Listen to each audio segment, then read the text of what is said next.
ஒரு நாள் 36 கொண்டு, அதாவது கந்த சஷ்டி கவசத்தை ஒரு நாளைக்கு 36 முறை படிக்கணுமா.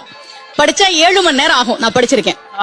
கலியுகத்துல கந்த சஷ்டி கவசத்தை ஒரு நாளைக்கு 36 முறை படிக்கிறதுக்கு நேரம் இருக்காதுன்னு தான் அதுலயே சூட்சுமமாக ரகசியமாக ஒரு விஷயம் சொல்லப்பட்டிருக்கு. முருகனுடைய அருளால் நான் தெரிஞ்சுக்கிட்டேன். அதை நான் உங்களுக்கு சொல்றேன். ரவண பவச ரரரரரரா ரிவண பவச ரிரிரிரிரிரி, இதுக்கெல்லாம் என்ன அர்த்தம் நான் தேடி தேடி தேடி முருகன் அருளால் தெரிஞ்சுக்கிட்டேன். சரவண பவ முருகனுக்கான மந்திரம். இத 6 முறை சொல்லணும். இப்ப சாவ தூக்கி பின்னாடி போட்டீங்கன்னா ரவண பவச, அத 6 முறை சொல்லணும். இப்ப ராவ தூக்கி பின்னாடி போட்டா வனப வசர, வாவ தூக்கி பின்னாடி போட்டா நபவ சரவ, இப்ப நாவ தூக்கி பின்னாடி போட்டா பவ சரவண, பாவத்தூக்கி பின்னாடி போட்டா வசர வனப. ஒன்னொன்னையும் 6 முறை சொன்னா 6 × 6 36 வரும். இப்படி சொன்னால் 5 நிமிஷத்துல சொல்லிடலாம்.